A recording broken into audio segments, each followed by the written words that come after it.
Hello students hello students, good morning. Ninth class के Hindi medium science में हम लोग कर रहे हैं हमारा नाइन्थ चैप्टर, जिसका नाम है बल तथा गति के नियम। देखो बेटा, इस चैप्टर में हमने कल किया था संतुलित बल क्या होता है। हमने किया था ना, संतुलित बल क्या होता है, जब किसी एक वस्तु पर विभिन्न बल रहे हों, जो कितने बल कार्य कर रहे हों, उन सभी बलों का जो नेट है, टोटल है, वह ज़ीरो हो। ठीक है बेटा, तो वह बल क्या कहलाते हैं? संतुलित बल कहलाते हैं। ठीक है बेटे, आज हम पढ़ने जा रहे हैं असंतुलित बल क्या है। देखिए बेटा, असंतुलित बल, असंतुलित बल क्या है? Imbalanced force. क्या होते हैं असंतुलित बल बेटा?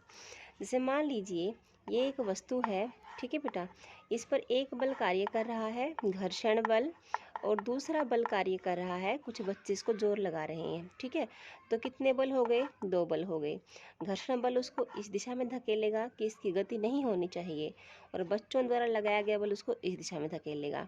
तो दो बल हैं, एक दूसरे के अपोजिट डायरेक्शन में लग रहे हैं। तो ये बल क्या करेंगे? इन दोनों बलों का जो नेट टोटल होगा, ठीक है ना बेटा, नेट टोटल होगा दोनों का, वो बताएगा कि इस वस्तु में मोशन होगी या नहीं होगी। अगर ये बल ज़्यादा है तो वस्तु गति करेगी, है ना बेटा। ये असंतुलित होंगे, जब ये असंतुलित होंगे तभी तो गति होगी। ये ज़्यादा हुआ तो इसका कोई फर्क नहीं पड़ेगा, ये वस्तु से ऐसे ही रहेगी। यदि ये ज़्यादा हुआ घर्षण बल से, तो वस्तु आगे की ओर गति करे। तो ये क्या कहलाएंगे? असंतुलित बल। ठीक है, अब देखो, इसका मतलब तो यही हुआ ना कि कोई वस्तु है, वह कब गति करेगी? जब उस पर कोई असंतुलित बल लग रहा है। यही बात हुई ना बेटा। जैसे मान लीजिए, आपको मैं छोटा एग्जाम्पल देके बताती हूँ।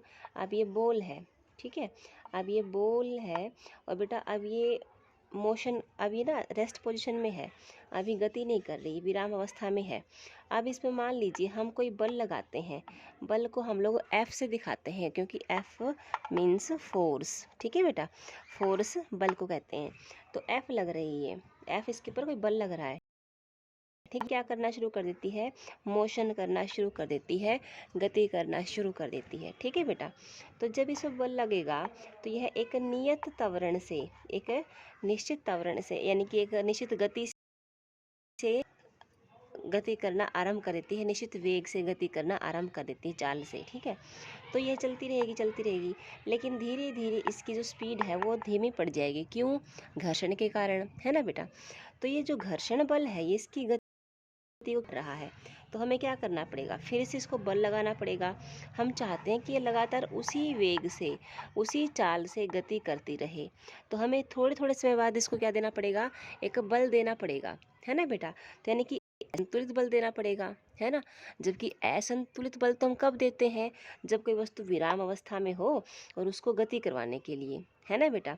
तो यानी कि हम ये कहें, किसी वस्तु को एक समान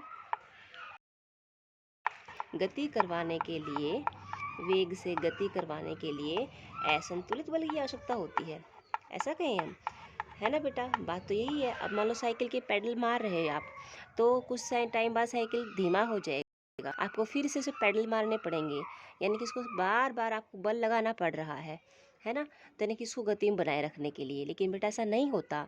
दरअसल क्या होता है, हम जो बार बार ये बल लगा रहे हैं इस गेंद को स्पीड अप करने के लिए या साइकिल को आगे चलाने के लिए, ये बल हम लगा रहे हैं उसके घर्षण को, उस पर लगने वाले घर्षण को कम करने के लिए, उस पर लगने वाले घर्षण को ओवरकम करने के लिए, काबू पाने के लिए हम लोग उसकी गति को बनाए रखने के लिए बल नहीं लगा रहे। वो तो अगर घर्षण नहीं होता ना, कोई चिकना सरफेस होता, कोई स्मूथ सरफेस होता बेटा, तो वह वस्तु, वह गेंद भी और वो साइकिल, एक बार बल लगाने के बाद वो लगातार गति करते रहते, रुकते ही नहीं। वो क्यों रुके? वो घर्षण के कारण रुके। अगर हमने घर्षण को काबू पाना है, अगर हमने वस्तु को लगातार हमने गति में बनाए रखना है, घर्षण को ओवरकम करने के लिए बार बार घर्षण द्वारा गति को मंद की हुई गति को बढ़ाने के लिए, फिर से बढ़ाने के लिए ये असंतुलित बल लगाना पड़ता है। ठीक है बेटा। तो और असंतुलित बल क्या होता है? संतुलित और असंतुलित बल क्या हो तो पता लग गया। आगे देखिए बेटा, हमारा जो अगला वो है वैसे है तो कुछ ये 8th क्लास के टॉपिक्स, लेकिन आपको पता होने चाहिए। एक है बेटा संपर्क बल और एक है असंपर्क बल। ठीक है, संपर्क बल क्या होते हैं, ये थोड़ा सा 8th क्लास में भी आपके कोरोना के कारण कुछ चैप्टर छूट गए थे या कम रह गए थे बेटा, या फिर जैसे मान लीजिए कि बाद में हुए थे। तो संपर्क बल क्या होता है, देखो संपर्क बल क्या होता है, जब दो वस्तुएं मान लीजिए ए है और बी है, एक दूसरे के संपर्क में आती हैं, बल लगता है, तब हम कहते हैं कि संपर्क बल है। जैसे मान लो ये चुंबक का उत्तरी ध्रुव है, ये दक्षिणी ध्रुव है, नॉर्थ पोल साउथ पोल, ये एक दूसरे संपर्क में आते हैं, है ना बेटा, तभी संपर्क बल लगता है। और देखो बेटा, जैसे मान लो कोई दो वस्तु हैं, एक वस्तु ये है एक वस्तु ये है, या हमारे हाथ ही आपस में से गति कर रहे हैं, तो दो वस्तुएं हैं, संपर्क में आने के बाद कौन सा बल लगा, घर्षण बल लगा, तो घर्षण बल भी क्या है, संपर्क बल है। असंपर्क बल कौन सा होता है, जो बिना संपर्क में आए लगता है। उदाहरण के लिए बेटा, जैसे मान लीजिए कोई वस्तु है और वह ऊपर से काफ़ी ऊंचाई से पृथ्वी की ओर खींची आती है ना बेटा, गिरी आती है गुरुत्वाकर्षण बल के कारण। तो ये जो गुरुत्वाकर्षण बल है वो भी क्या है बेटा, असंपर्क बल का उदाहरण है। ठीक है बेटा, और अभी आप एक नई चीज़ देखें जो आपने अभी तक नहीं देखी होगी, शायद 9th क्लास में ही आती पहली बार बेटा, वो क्या है, देखो एक होती है राशि। क्या होती बेटे, राशि। जिस किसी भी वस्तु को हम जिस किसी भी मात्रा को मान सकें, जिस क्रिया को हम माप सकें, उसको हम लोग क्या कहते हैं बेटा, राशि कहते हैं। उदाहरण के लिए लंबाई है, लंबाई को माप सकते हैं, तो लंबाई क्या है, एक राशि है। ठीक है बेटा, और इस हर एक राशि का कोई ना कोई मात्रक होता है, तो लंबाई का मात्रक क्या है बेटा, मीटर है। समय भी एक राशि है, समय का मात्रक क्या है बेटा, सेकंड है। ठीक है, तो ठीक इसी प्रकार जो वज़न होता है, भार होता है, वह भी एक राशि है, किलोग्राम इसको मापते हैं। ठीक है बेटे, ठीक इसी प्रकार हमारा जो लेसन है बल बेटा, बल भी क्या है, एक राशि है, और बल का मात्रक क्या है बेटे, न्यूटन है। क्या है, न्यूटन है। और बेटा न्यूटन जो है मात्रक है, यह एसआई मात्रक है। ऐसा यानी कि स्टैंडर्ड्स ऑफ इंटरनेशनल, अंतर्राष्ट्रीय स्तर पर ये अपनाए जाते हैं। न्यूटन का जो सिंबल होता है प्रति किलोग्राम का केजी है ना, तो न्यूटन के लिए हम क्या रखते हैं, एन रखते हैं, कैपिटल एन रखते हैं बेटा। ठीक है, कैपिटल एन रखते हैं। ठीक है, तो राशि क्या होती है, तो किसी भौतिक जैसे कि राशि को, किसी भी भौतिक घटना को हम लोग माप सकते हैं, किसी वस्तु को माप सकते हैं, तो उसको राशि कहते हैं। उसका एक मात्रक होता है, ऐसा ही मात्रक होता है।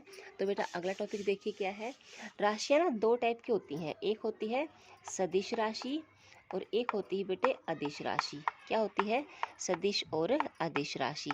ठीक है, वैसे पिछले लेसन की एक वीडियो था, ध्यान से देखा तो आपने, स मतलब सहित, दिश मतलब दिशा, दिशा सहित जिन राशियों में परिमाण के साथ साथ, मैग्नीट्यूड के साथ साथ दिशा भी होती है, वह राशि सदिश राशि कहलाती है।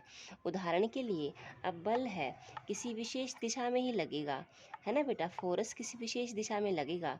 अब जब मान लीजिए गेंद है ना, अब इस बल लग रहा है तो इस दिशा में लगेगा, यही दिशा में लगेगा, ऊपर क्यों लगेगा, नीचे क्यों लगेगा, है ना बेटा, तो दिशा में लगेगा। 5 न्यूटन बल लग रहा है मान लो उत्तर दिशा में या पूर्व दिशा में। ठीक है बेटा, तो सदिश राशि कहलाएगी ये।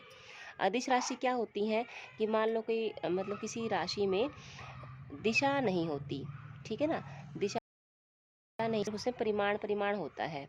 उदाहरण के लिए मान लो कि वस्तु है, पॉइंट ए से चली बी पर आ गई, ठीक है बेटा, सी पर चली गई, सी से फिर बी पर आ गई, फिर ए पर आ गई। ठीक है बेटा, तो उसकी कोई उसकी दिशा तो हुई ही नहीं, है ना। तो जो ये दूरी है, तय की गई दूरी है, ये दूरी क्या है बेटा, अदिश राशि है, डिस्टेंस जिसे कहते हैं। ठीक है, या कई बार ऐसे होता है कि मान लो कि वस्तु ए से सीधा बी पर गई, तो ए सीधा बी पर गई है, तो इसका मतलब उसकी जो दिशा है वो क्या है, ए टू बी है। लेकिन यहाँ पर A to B, B to C, C B, फिर से बी टू ए, है ना बेटा। तो ये है सदिश राशि और ये है अदिश राशि।